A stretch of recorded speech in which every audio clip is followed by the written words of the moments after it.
Welcome to Careless Coder. Today, some more special effects makeup. Apparently people like that and is the pinnacle of engineering, at least for me. It was one of the toughest jobs that I had to do was doing special effects for live TV. Motherfucker!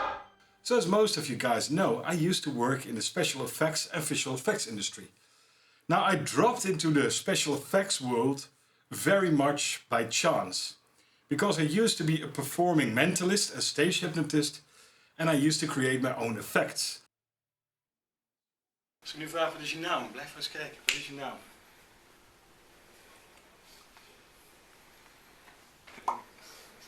Bas, juist. And then there was the show, The Next Uri Geller, the nieuwe Uri Geller, here in the Netherlands, and the production wanted me to perform in that. Now I didn't feel comfortable having to suggest I had some paranormal power like Uri Geller did. So I was like, nah, I'm not going to perform in that. So they asked me if I wanted to consult certain people, or actually a friend of mine asked me to hire, if he could hire me. And I was like, okay, we'll like that. And that was my start in the whole TV business.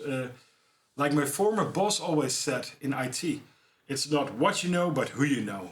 So as soon as those doors open, a whole new paradise lies in front of you. And that solely happened by chance because I created my own magic tricks, because mentalism is just magic tricks. And one of those tricks that I created was bloody tears, or just cuts appearing on the arm when you take a sharp object and you run it. A cut would appear. And that was done with a little bit of chemistry. So I want to show you this chemistry. So welcome to my math lab. Here we have Maron setting powder and scrap cooking color intense food color. So first we take the Maron setting powder, which is the color of my lower arm. So it's a bit too light for under my eyes, but you will get the gist. We will show them both how they work. So we put down a nice heap of cocaine, Maron. And then we put in the brown sugar, the scrap cooking. And we mix it together and we make a nice little heap of a speedball. Not that I know what a speedball is, but there we go. Just a tiny bit. The ratio is about, well, something like 7 to 1, 8 to 1. It also depends on the depth of the red that you want. So then we mix it together. Hey, say hello to my little friend. Yeah, it really does look like brown sugar. You know, the wrong kind that you shoot up in your veins. Not that I have any experience with that stuff, but I've seen it laying around. So we really mix it. And this is the idea behind the chemistry. This red food dye was too red, so I figured let's mix it with another dry substance, because if you use grease paint, which is fatty, it will already activate that food dye. So let's use a setting powder. And then you mix that together and you get instant magic. So let's put this Maron combination with the scrap cooking under my eye. I just use a finger for now. Usually you would use a powder puff. There we go, we feather it out. As you can see, the Maron is a bit too light, but it's a demonstration. And then we take some water and I drop it in my eye. Usually you have a menthol stick, but that is dried out. That will also make your eyes tear. So I feather it to the skin as if I'm a vampire. And you see already the corner of my eye was a bit wet from all the prodding of my finger. And it already activated it. And it already starts to look like I'm getting a mild case of Ebola. So yeah, the magic is working. So I have a pipette. I put some distilled water in there. That's a bit safer than tap water. Especially with the tap water here. That is really, with a high chlorine, really stinks. And there you go. I'm activating my tear ducts. My tear ducts don't work too well because I have chronic infections that actually congest the tear ducts and the sweaty glands. And that's also the little bumps that you see around my eyes there, congested sweat glands. There we go, and look at that. Now this looks like a severe case of Marburg or Ebola. And I created this for a bizarre magician, a friend of mine who wanted to do this. And I figured, let's do this. This will work. Look at that. It's a very nice, deep, intense red. And the more you blink, the more disgusting it gets. The more progressive the Marburg virus is in your body. So this is how it works. Let's do it on the lower arm, because this is what I did for a short film, a student film project. That was about a girl that had dysphoria, and she would cut herself. Very, very sad story. And they wanted to use a piece of glass. So I figured, I can use this concoction and use a piece of silicone glass, and dip that in glycerin, and then she can cut. Because usually these effects, where you do one cut, you just dip the knife, if you use a knife, in some blood, and you just run it, and then make a nice little red scratch. But with a piece of silly glass, you cannot really do that. Now I use glycerin for this, because glycerin is a bit thicker than water, so it runs a bit more like blood.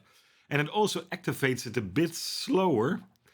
So it is as though the blood kind of rises up from the skin to the surface. So here we go. Let's put the fork on there with the tines and just run it. And you see the scratches, and they will slowly activate. And as you can see, they get redder as we go. And that is a really, really convincing way, if you ever cut yourself, hopefully by accident, that that process happens. And this is if you just dip a screwdriver in, you see a bit of the powder roll up, so it's as though there's a piece of skin also pushed up. So it's a really fast, quick, effective way of using this. And you can slash it several times, which you cannot do with a knife dipped in blood, because that would run off. So yeah, this is a very, very powerful technique, as you can see. So there you have it. Especially when you cover your eyes and your cheeks a bit more, you can actually tear. It really works. And the cool thing is you can actually look at how realistic that looks. And on your hands, and you can do the because this stuff is safe to eat. This not so much, but since the majority is already gone. Same with glycerin, by the way, is safe to eat. Doesn't taste well. Shouldn't do too much, because then you get diarrhea. But yeah, this you can actually do this, and there's no harmful side effect. Now, this concoction that I make, woo! Say hello to my little friend.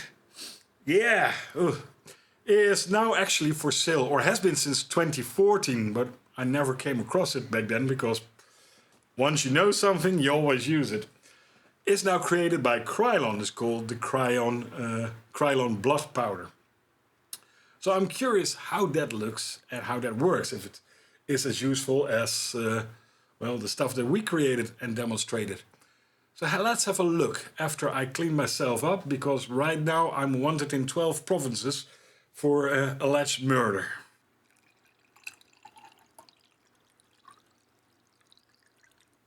Cheers. A vampire ball. That was actually the name of a band that I used to work in, play in. Water into wine. That is an effect also done with this powder. And my friend Maurice actually used that on one of our Man Cave shows. North, south, east, west.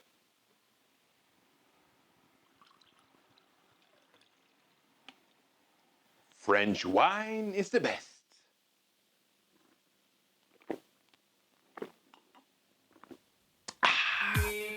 Jesus, eat your heart out. Yeah, so the Krylon, it came packaged in this. I don't know what they think about me, but I get the general idea. Please remove white foil only. Well, at least give me the chance to remove it. Well, at first glance it's immediately obvious it's a lot darker. So I've got a powder puff and I will powder it here. Because I think this is very, very potent because it's so dark.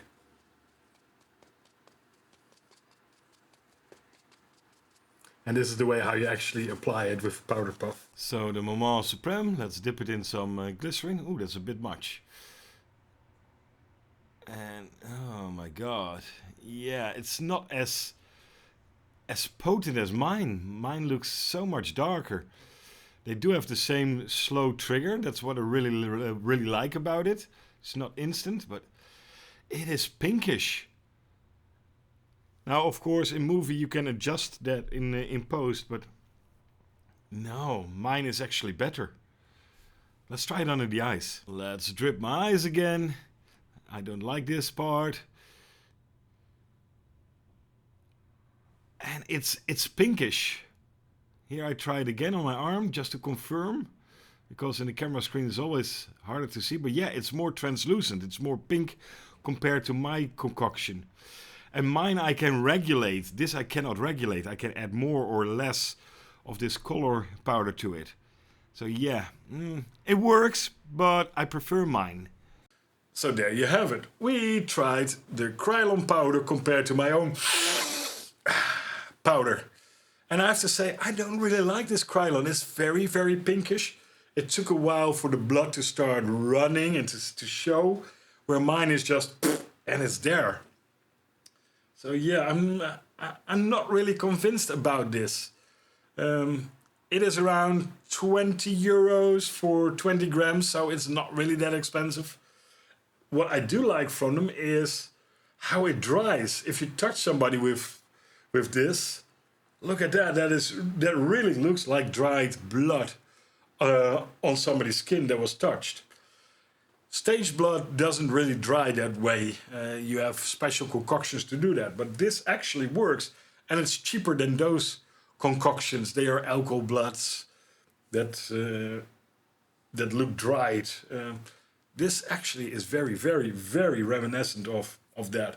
I really like it. It turns brownish.